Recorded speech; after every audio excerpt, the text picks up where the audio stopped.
ভাঙড়ে আইএসএফ এর অঞ্চল সভাপতির বাড়ি লক্ষ্য করে বোমাবাজি করার অভিযোগ তৃণমূলের বিরুদ্ধে।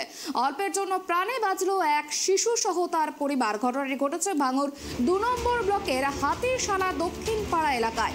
এই বিষয় নিয়ে কথা বলে আমাদের সঙ্গে টেলিফোন লাইনে রয়েছেন আমাদের প্রতিনিধি গোপাল। গোপাল, দেখো, ভাঙড়ে আইএসএফ এর অঞ্চল সভাপতির বাড়ি লক্ষ্য করে বোমাবাজি, কেন এই বোমাবাজি, কি জানা যাচ্ছে?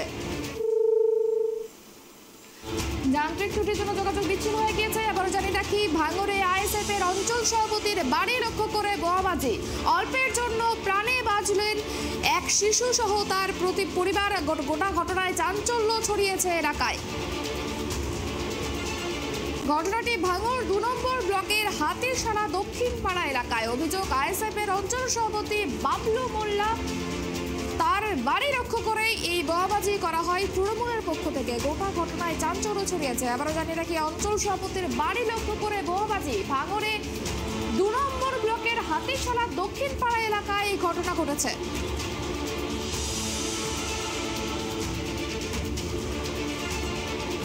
আমাদের সঙ্গে টেলিফোন লাইনে জুড়েছেন আমাদের প্রতিনিধি গোপাল। গোপাল, দেখো, যে বিষয়টা জানার চেষ্টা করছিলাম, ভাঙড়ে অঞ্চল সভাপতির বাড়ি লক্ষ্য করে বোমাবাজি, কেন এই বোমাবাজি, কারাই বা এই বোমাবাজি ঘটালো, কি জানা যাচ্ছে?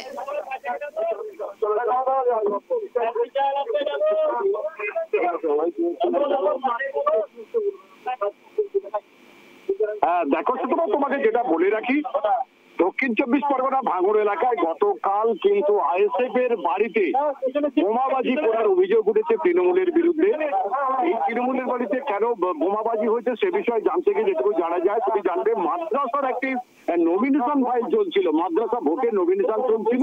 সেই নমিনেশন চলাকালীন আইএসএফ এর লোকজন যখন তারা নমিনেশন করতে যায়, তখন তাদেরকে জানিয়ে দেয় নমিনেশন হচ্ছে না, উচ্চ মাধ্যমিক পরীক্ষার জন্য নমিনেশন বন্ধ রয়েছে। কিন্তু একটা প্রশ্ন কিন্তু থেকে যাচ্ছে, যদি উচ্চ মাধ্যমিকের পরীক্ষা দিনক্ষণ অনেক আগে থেকেই ঘোষণা করা হয়েছে, তা সত্ত্বেও কেন নমিনেশনের দিনক্ষণ করা হয়েছিল? আইএসএফরা তারা জিজ্ঞাসাবাদ করে, তখনই কিন্তু তৃণমূল সমর্থকদের সঙ্গে তাদের গন্ডগোল বাঁধে। সেই গন্ডগোলের জের এসে পৌঁছায় ওই আইএসএফ এর যিনি সভাপতি ছিলেন তার বাড়িতে বোমাবাজি করে তৃণমূলের লোকজন বলে একটা অভিযোগ উঠেছে। তবে তৃণমূলের পক্ষ থেকে জানা হয়েছে সম্পূর্ণ মিথ্যা, নিজেদের মধ্যে গোষ্ঠী কদরের জন্য এই বোমাবাজি। তবে ইতিমধ্যে সেখান থেকে ৫ জনকে আটক করা হয়েছে। সেই ৫ জনে আটক করে জিজ্ঞাসাবাদ চলছে। প্রশাসনের পক্ষ থেকে জানানো হয়েছে তাদেরকে এখনো পর্যন্ত গ্রেপ্তার দেখানো হয়নি।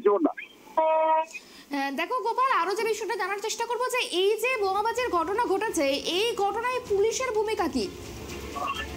একদম সেগুলো তোমাকে বলে রাখি, বর্তমানে তুমি জানবে ভাঙড় যে সেই ভাঙড়ের এলাকায় ফিরছে। বিগত দিনে ভাঙড় যেমন ছিল এখনো সেই ভাঙড় কিন্তু আগের মতো পরিস্থিতি তৈরি হচ্ছে, সেটা কিন্তু জানান দিচ্ছে। তুমি জানবে ২০০০ লোকসভা নির্বাচন একদম দোরগোড়ায়। তার আগে ভাঙড়ে আইএসএফ এবং তৃণমূলের মধ্যে সংঘর্ষ দিনের পর দিন লেগে আছে, বিভিন্ন জায়গায় বোমাবাজি উদ্ধার হচ্ছে। তবে প্রশাসন ইতিমধ্যে সেখানে সকাল থেকে কিন্তু সেখানে প্যারেড আরম্ভ করছে এবং বিভিন্ন জায়গায় যাত্রা করে জানা গিয়েছে শৃঙ্খলা বজায় রাখার জন্য।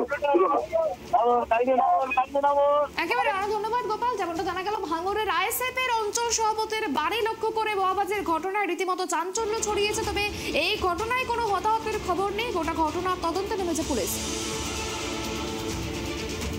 স্কুল নমিনেশন ছিল, সেখানে ওরা আজকের ভোটটা ক্যান্সেল করেছে। টিএমসি জানে আমরা হারবো, সেই জন্য ওরা ক্যান্সেল করেছে। ভোটটা ক্যান্সেল করার পরে আমরা শান্তশিষ্টভাবে বাড়ি এসে আমরা শুয়েছিলাম। হঠাৎ করে মনি সাপুই, নেনপি সাপুই এবং হাফিজুল পেটো, ওর বাড়ি কৃষ্ণমাটি হাতি চালায় প্রস্তানি করে, এবং শরীফুল মির্জে, তারপরে আরও প্রায় ৭-৮ জনা মিলে এসে আমার বাড়ির ভদ্রে দেখেছে তো ৮-১০টা বোম মেরেছে। মেরে পুলিশে ভেঙে গেছে। আমার ছেলে আর বউ সব ওখানে ঘুমাচ্ছিল, জানলার ধারে আছে, জানলাগুলো কাজ করছে, সেই জায়গায় বোম করেছে, সেই জায়গায় বোম মেরেছে। আমার ৬ বছরের ছেলে, সে কানে শুনতে পায় না কিছু। দেখুন, একটা কথা বলি, আমি তখন বাড়িতেই ছিলাম, একটা আওয়াজ শুনেছি, আমার শোনা কথা, আমি সঠিক বেঠিক বলতে পারবো না কি হয়েছে। তো আমি শুনেছি পুলিশ এসছে, ওখানে এসছে পুলিশ তদন্ত করছে, পুলিশ তদন্ত করে